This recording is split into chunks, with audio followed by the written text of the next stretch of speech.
हाँ फ्रेंड्स, आइए हम लोग डिस्कस करते हैं आज गुप्ताज एम्पायर पर। और गुप्ता साम्राज्य के बारे में ये देखा गया है। पिछले वीडियो में हमने रामगुप्त और चंद्रगुप्त विक्रमादित्य पर अध्ययन किया है। आज हम ये देखेंगे कि चंद्रगुप्त विक्रमादित्य के बाद जो गुप्तों का राजनीतिक इतिहास है वो किस तरह से कार्य करता है, और इसी के साथ ये भी देखा जाएगा कि गुप्तों के राजनीतिक इतिहास में कुमारगुप्त का क्या योगदान रहा है, और इसी के साथ साथ गुप्तकालीन इतिहास में स्कंदगुप्त का क्या योगदान रहा है। तो गुप्तकालीन शासक जो कुमारगुप्त था, ये 415 से लेकर के 455 ईस्वी तक ये शासन करता है। और इसी के साथ अगर देखें हम तो यह जो है कुमारगुप्त, ये चंद्रगुप्त द्वितीय और ध्रुवदेवी का पुत्र था।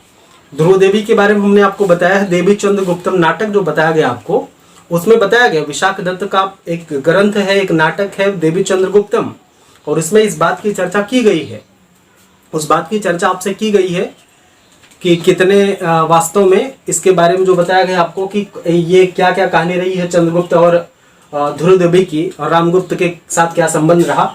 तो ये चंद्रगुप्त और ध्रुवदेवी का पुत्र था जिसका नाम था कुमारगुप्त, जिसका नाम क्या था, कुमारगुप्त था। और इसी के साथ अगर हम ये देखें कि जो कुमारगुप्त है, इसके समय एक महत्वपूर्ण पॉइंट आपको ये देखना है कि कुमारगुप्त ऐसा शासक है गुप्त काल का जिसके काल में सर्वाधिक अभिलेख पाए गए हैं। मतलब गुप्तों का सबसे बेहतर अभिलेख, सबसे ज्यादा अभिलेख कहाँ से पाया गया है, तो वो पाया गया है इसी गुप्त काल का है, कुमारगुप्त का है। ठीक है, कुमारगुप्त का अभिलेख है जो पाया गया है सबसे ज्यादा अभिलेख। सबसे ज्यादा का मतलब कि लगभग 18 अभिलेख हमको गुप्तकालीन मिलते हैं। गुप्तकालीन 18 अभिलेख हमको मिलते हैं। और इस 18 अभिलेख में हम देखें तो कुछ प्रमुख अभिलेखों पर अगर हम चर्चा करें तो इसमें एक नाम आता है आपका गढ़वा का 2 अभिलेख। ठीक है, इलाहाबाद के पास एक गढ़वा नामक स्थान पड़ता है, वहां से 2 अभिलेख पाए गए हैं। इलाहाबाद के निकट एक गढ़वा नामक स्थान है, वहां से 2 अभिलेख पाए गए हैं। तो गढ़वा का अभिलेख, दूसरा है मानकुंवर का अभिलेख। ठीक है, मानकुंवर का अभिलेख, और तीसरा है इसमें तुमैन का अभिलेख तुमैन का अभिलेख। चौथा है इसका करमदंडा का अभिलेख।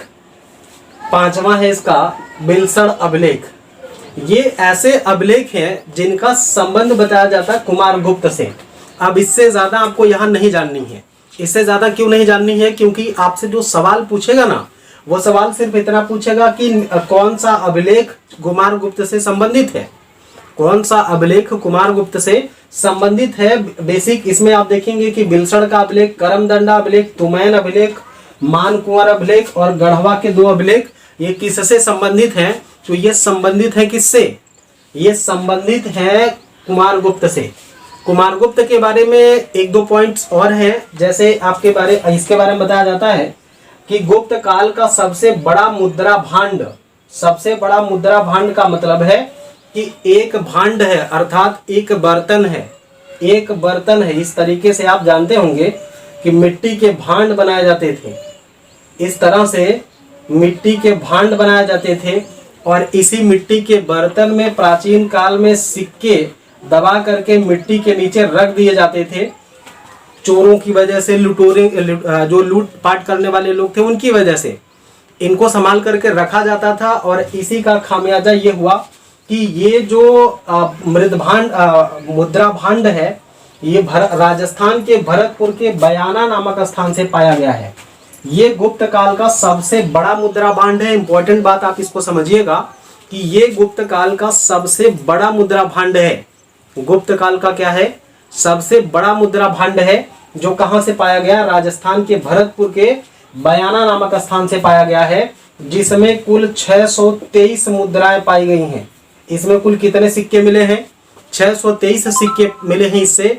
और इन सिक्कों की एक खासियत है कि इन सिक्कों में कुछ तो मयूर प्रकार के सिक्के हैं और कुछ इसमें जो है वो गरुड़ प्रकार के सिक्के हैं। ठीक है, तो मयूर प्रकार के सिक्कों की अधिकता है, ये बात भी आपको ध्यान रखनी है। लाइव सेशन चल रहा है और आप लोग की संख्या मुझे नहीं दिख रही है कि कुछ लोग लाइव।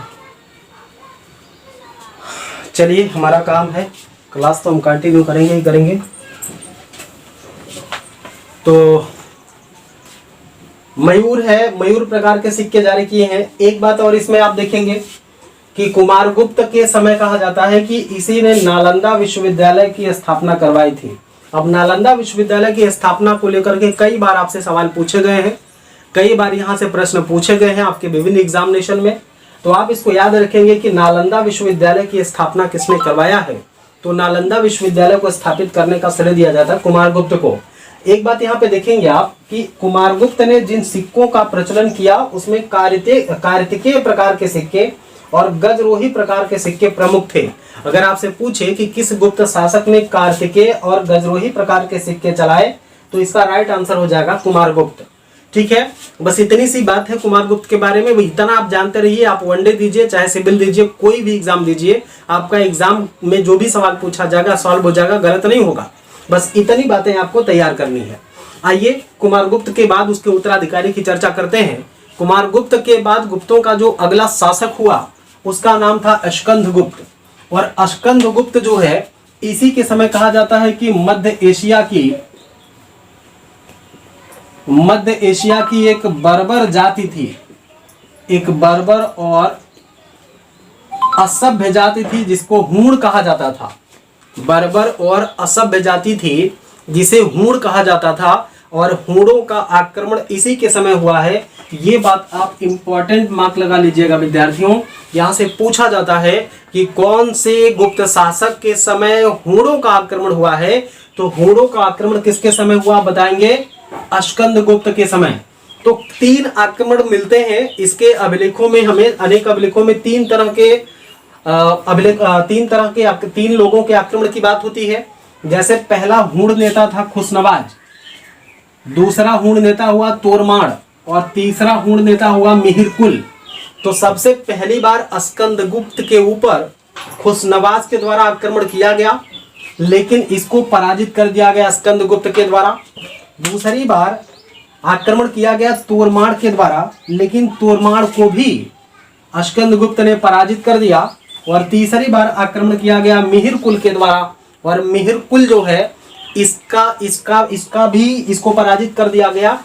और इन तीनों आक्रमणों का उल्लेख जो है वो हमें कुछ अभिलेखीय प्रमाणों में मिलता है, कुछ अभिलेखीय साक्ष्य मिलते हैं। उसके कैसे मिलते हैं आइए जरा सा देखें कि कहां कहां पर। तो एक आप जानते होंगे कानपुर का भीतरी अभिलेख है, कानपुर का भीतरी अभिलेख है, यहाँ पे बताया गया है। और दूसरा रुद्रदामन के जूनागढ़ अभिलेख में बताया गया है कि खुशनवाज, तोरमाड़ और मिहिरकुल के नेतृत्व में क्रमशः अस्कंदगुप्त के समय गुप्त साम्राज्य पर आक्रमण किया गया, लेकिन महाराज अस्कंदगुप्त ने इन तीनों को पराजित कर दिया और भारत से खदेड़ दिया। तो इस तरीके से अस्कंदगुप्त ने विदेशियों के आक्रमण से अपने देश की रक्षा की, अपने साम्राज्य का रक्षा किया, उसकी सुरक्षा किया। ठीक है, एक चीज यहाँ पे हम देखें कि अगर अस्कंदगुप्त के द्वारा जो सिक्के चलाए गए हैं उनमें अगर सिक्कों की आप बात करिए तो उसने वृषभ शैली के सिक्के जारी किए हैं। अस्कंदगुप्त के द्वारा वृषभ शैली के सिक्के जारी किए गए हैं। और इसी के समय एक बात और आप ध्यान देंगे कि अस्कंदगुप्त के समय आते आते जो गुप्तकालीन संपन्नता थी, जो गुप्तकालीन आर्थिक उन्नति थी, वो धीरे धीरे कहीं ना कहीं पतन की ओर अग्रसर हो रही थी। और इसके पतन का एक चीज यहाँ पे आप देखेंगे, इसके पतन का ये फायदा हुआ, फायदा या ये कह सकते हैं कि एक नुकसान हुआ कि एक नुकसान ये दिखाई देता है कि अंतिम दौर में जो गुप्तकालीन सिक्के थे उन सिक्कों में मिलावट बढ़ जाती। जैसे अगर सोने के सिक्के हैं, आप जानते हैं इस समय की 24 कैरेट शुद्ध सोना माना जाता है। अगर सोना 24 कैरेट का है तो वह शुद्ध सोना है, अगर 24 कैरेट का नहीं है तो वो शुद्ध सोना नहीं है। तो उसी तरीके से इस समय आप जानते होंगे, अभी हम बताएंगे आपको, ब्रिशल है, ग्रेन है। तो ग्रेन में सिक्के बनाए जाते थे, 380 ग्रेन के हैं, 180 ग्रेन के हैं, तो कई तरह के मापक हैं इसके, उस पर हम चर्चा अलग से करेंगे। तो सिक्कों में मिलावट बढ़ गई, जिसकी वजह से सिक्कों के वजन बढ़ गए। तो यह बात भी प्रमाणित करती है कि उत्तर गुप्तकालीन शासकों का जो अर्थव्यवस्था है वो धीरे धीरे पतन की ओर अग्रसर हो रही थी। और इसका एक दुष्प्रभाव ये दिखाई दिया कि मुगल जो ये गुप्त साम्राज्य है ये पतन की ओर अग्रसर हुआ, धीरे धीरे खत्म हो गया। इसके उत्तरवर्ती शासकों में अगर हम देखें, परवर्ती शासकों का नाम अगर देखें तो स्कंदगुप्त के बाद कुछ समय तक पूर्वगुप्त नाम के व्यक्ति ने शासन किया। उसके बाद बुद्धगुप्त ने शासन किया। तत्पश्चात नरसिंहगुप्त ने शासन किया। उसके बाद भानुगुप्त ने शासन किया और तत्पश्चात विष्णुगुप्त ने शासन किया था। तो हम ये कह सकते हैं कि श्रीगुप्त के द्वारा जिस गुप्त साम्राज्य की स्थापना की गई वह गुप्त साम्राज्य विष्णुगुप्त के समय पूरी तरीके से इसी के बाद यह समाप्त हो गया, अंत हो गया इसका। तो इस प्रकार विष्णुगुप्त जो है गुप्त साम्राज्य का अंतिम शासक माना जाता है। एक चीज यहां पे हम देखें, अगर भानुगुप्त का नाम लें तो भानुगुप्त एक मामले में बड़ा इंपॉर्टेंट है और आपसे सवाल पूछे जाते हैं कि कौन सा ऐसा शासक है जिसके अभिलेखों में सती होने के पहले अभिलेखीय प्रमाण दिखाई देते हैं।